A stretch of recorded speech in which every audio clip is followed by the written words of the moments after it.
அலைக்கு மட்டும் குறைச்சல் இல்லை.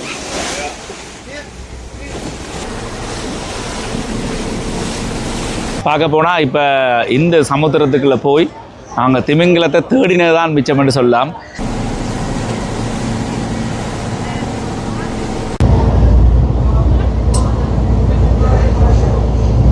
போனதுக்கு வேர்த்தா இல்லையா அப்படின்னு சொன்னால் நிறைய பேர்ட்ட முகங்களில் வந்து பார்த்தீங்கன்னா எப்படியாவது எங்களை கொண்டே இறக்கிறீங்களா கரையில் என்ன மாதிரி இருந்தது.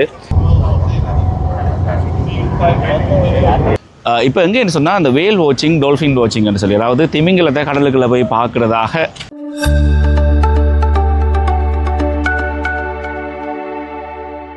வணக்கம் அன்பு உள்ளங்களை, நான் ரஜீவன். மீண்டும் ஒரு புதிய காணொலி மிரிச பகுதியில்.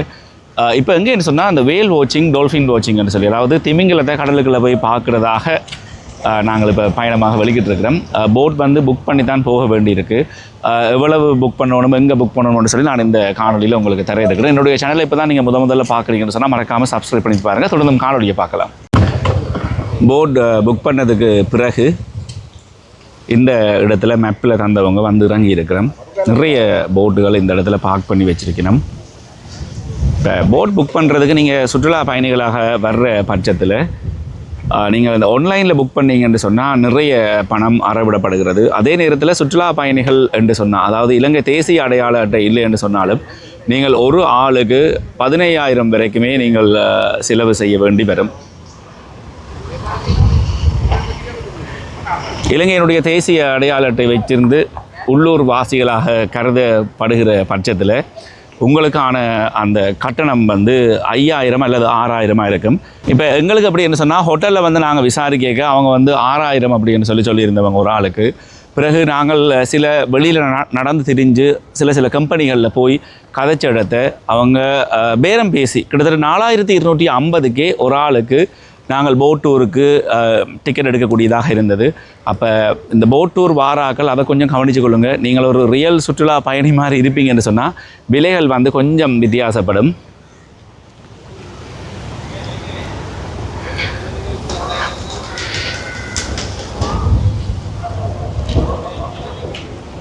இந்த பாருங்கள், ஒவ்வொரு நிறுவனங்கள் இருக்குது.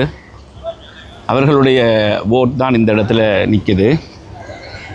எங்களுடைய போட் பெரும்பாலும் இதாக இருக்கணும். இந்த போட் ஓனர் சமிண்டன் இருக்குது. இந்த பச்சை கலர் போட்டாக தான் இருக்கணும். இதை தான் புக் பண்ணியிருந்தேன். நான் நினைக்கிறேன் 2 போட்டோடு தான் நினைக்கிறேன். ஜமுனா க்ரூஸ் என்று போட்டிருக்கு. இதில் போட் ஏற்றுற இடத்துல வச்சே நீங்கள் பேமெண்ட் செய்யக்கூடியதாக இருக்கும். சில இடங்களில் ஆன்லைன் பேமெண்ட், இன்வாய்ஸ் அப்படி இப்படின்றலாம் இருக்குது.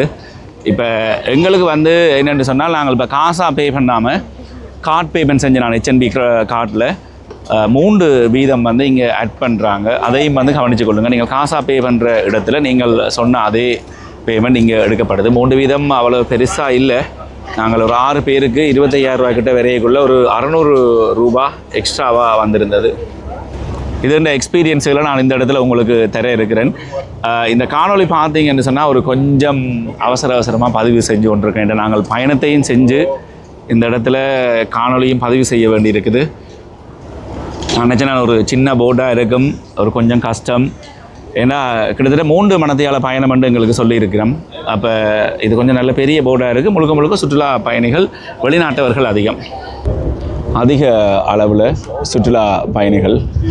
மேலே பார்த்தீங்கன்னா தெரியும், மேலே இருக்கிற டெக் வந்து ஃபுல்லாக வந்து நிரம்பிட்டுது. நாங்கள் வந்து கீழே இருக்கிற டெக்கில் தான் இருக்கிறோம். ஒவ்வொரு நிறுவனங்கள் இருக்குது, அதுகளையும் கவனித்து கொள்ளுங்கள். எப்படி பார்த்தாலுமே கால வேளையில் தான் புறப்படுவாங்க. எங்களை வந்து ஒரு 6:30 மணிக்கு வர சொல்லிட்டோம். இதெல்லாம் வந்து இப்போ மீன்பிடி அனுபவங்களையும் நீங்கள் பெறுறதுக்கு அந்த இதுகளும் இருக்குது. இப்போ நீங்கள் அவங்களோட சேர்ந்து மீன் பிடிக்கிறதுக்கே போனால் டூனா எல்லாம் பிடிக்கிற எல்லாம் நீங்கள் லைவாகவே இருந்து பார்த்து காணொலி பதிவு செய்கிறதா இருந்தால் கூட அது செய்யக்கூடியதாக இருக்கும். ஆனால் நாங்கள் அந்த இதுக்கு போகலை. அது சின்ன போர்டாக இருந்தது, சின்ன பிள்ளைகளோட பயணம் என்றபடியாக நாங்கள் அதுகளை செய்ய விரும்பலை.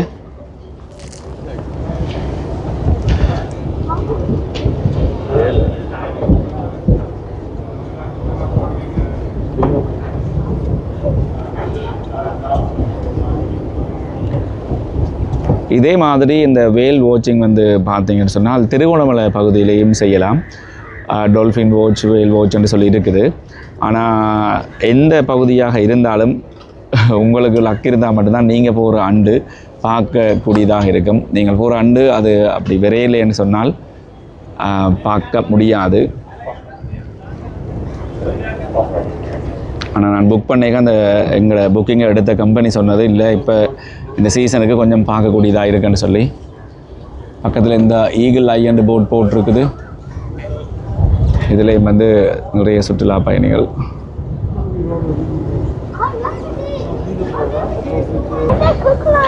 நாங்கள் புக் பண்ணது பிரேக்ஃபாஸ்ட்டோடு சேர்த்துண்டு இல்லை. இப்போ நீங்கள் நார்மலாக டிக்கெட் புக் பண்ணிக்கல, பிரேக்ஃபாஸ்ட்டும் சேர்ந்து தான் வருது.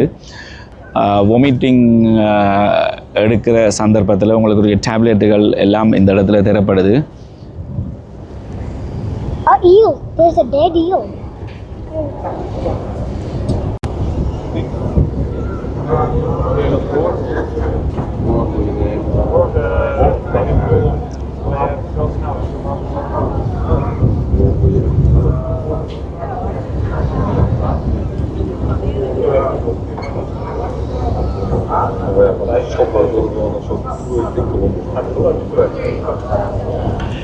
வித்தியாசமான ஒரு நிலப்பகுதி என்று சொல்லலாம்.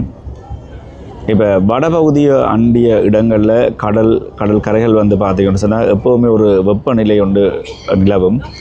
ஆனால் இந்த தென்பகுதி வந்து அப்படின்னு சொன்னால் கடலினுடைய வெப்பம் இருந்தாலும் இந்த நிலப்பரப்பினுடைய நிலப்பரப்பு வந்து அப்படின்னு சொன்னால் எப்போவுமே ஒரு குளிர்ச்சி தன்மை இருந்து கொண்டே இருக்கும். இப்போ ஹிக்கடுவுக்கும் போயிருந்தேன் நான். இப்போ ஹிக்கடுவில் வந்து இதே மாதிரியான ஒரு காலநிலை இருக்கே இல்லை.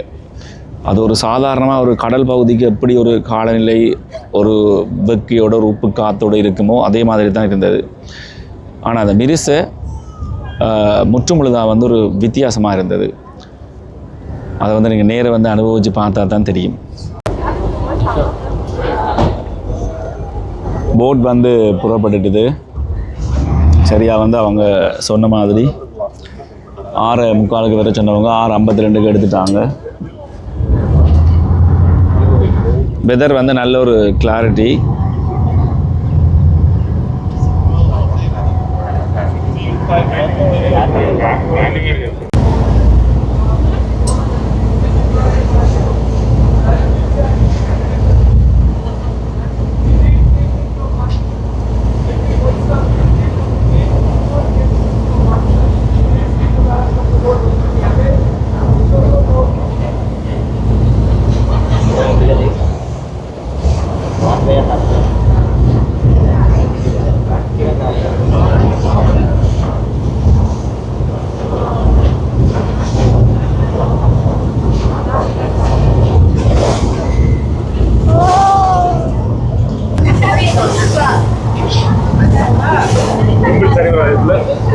கிம்பிள் சரி வராது. இன்றைக்கு பார்த்து காற்று அலைகள் வந்து கொஞ்சம் கூட பாருங்க, ஒவ்வொரு அலையும் எப்படி இருக்குன்னு சொல்லி. இந்த சீனுக்கு பிறகு எங்களோட போட்டே வந்து நில குலைஞ்சிட்டுன்னு சொல்லலாம். அந்த அளவுக்கு அலை. நிறைய பேருக்கு வந்து சக்தி, குறிப்பாக நாங்கள் மட்டுமில்லை, சுற்றுலா பயணிகளாக வந்த வெளிநாட்டவர்களும் அப்படியே சக்தியில் வந்து படுத்துட்டாங்க. அலை வந்து அதிகமாக இருந்தது. நாங்கள் பயணித்தது வந்து இந்து சமுத்திரத்துக்குரிய அலை வந்து எப்படி இருக்கும். நிறைய இடங்களில் வந்து நான் காணொலி பதிவு செய்யவே இல்லை. இந்த கேமராவை வெளியில் தூக்கவே எனக்கு கஷ்டமாக இருந்தது, பயமாக இருந்தது, எங்கே கடலுக்கு விழுந்துருமோன்னு சொல்லி. இதுக்குள்ள எங்கே திமிங்கலத்தை பார்க்குறது. இந்த பாருங்க, அப்படியே ஒரு ஆள் படுத்துட்டார்.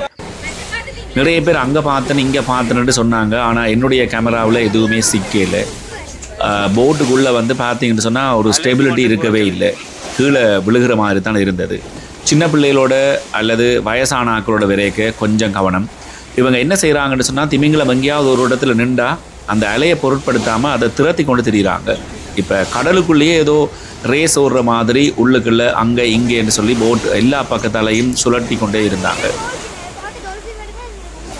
ஒரு வித்தியாசமான அனுபவம். கொடுத்த காசுக்கு வேர்த்தா இல்லையா அப்படின்னு சொல்லி இந்த இடத்துல சொல்லிடாது. என்னென்னு சொன்னால் நாங்கள் கொடுத்தது ஒரு ஆளுக்கு 4250 சொச்சம் தான். ஆனால் நிறைய வெளிநாட்டாக்கள் 15,000 வரைக்கும் ஒரு ஆளுக்கு கொடுத்து வந்திருக்காங்க. அதில் வந்து பார்த்திங்கன்னு சொன்னால் ஒரு தம்பி ஒரு ஆள் வந்தவர் தான், வந்த உடனேயே அதில் படுத்தவர் தான் பயணம் முடியும் வரைக்கும் ஆள் எழும்பவே இல்லை.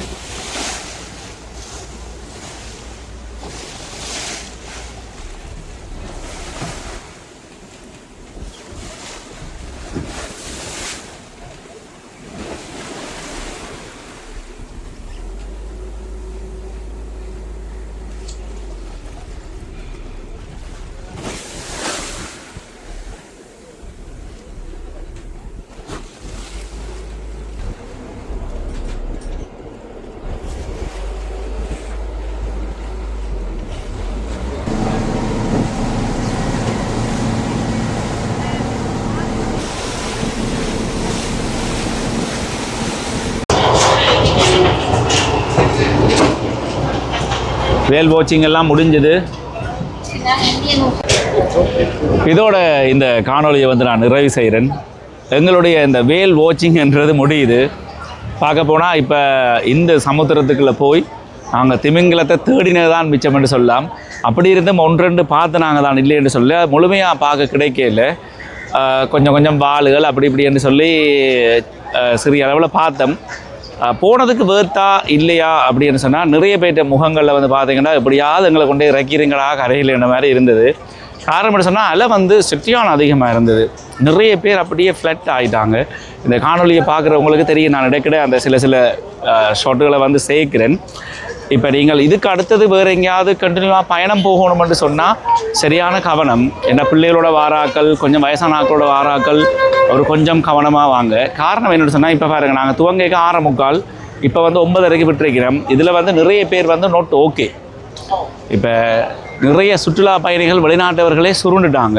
இந்த கடல் அலையால் நிறைய பேருக்கு தலையடி, சக்தி, வயிற்று பிரட்டுன்னு சொல்லி நிறைய விஷயங்கள். ஸோ உங்களுடைய அடுத்த பயணம் வேறு ஏதாவது பிளான் பண்ணியிருப்பீங்களா இருந்தால் இந்த வேல் வாட்சிங்கை கொஞ்சம் கவனமாக நீங்கள் செய்யக்கூடியதாக இருக்கும்.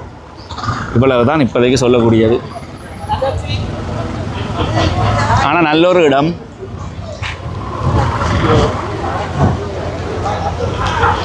மறுபடியும் உங்களை ஒரு புதிய காணொலியில் சந்திக்கிறேன். இப்போ தான் என்னுடைய சேனலை முதல்ல பார்க்குறீங்கன்னு சொன்னால் மறக்காமல் சப்ஸ்கிரைப் பண்ணிட்டு பாருங்கள். அதே சமயத்தில் ஃபேஸ்புக்கில் பார்க்குறாக்கள் ஃபாலோ பண்ணிட்டு பாருங்கள்.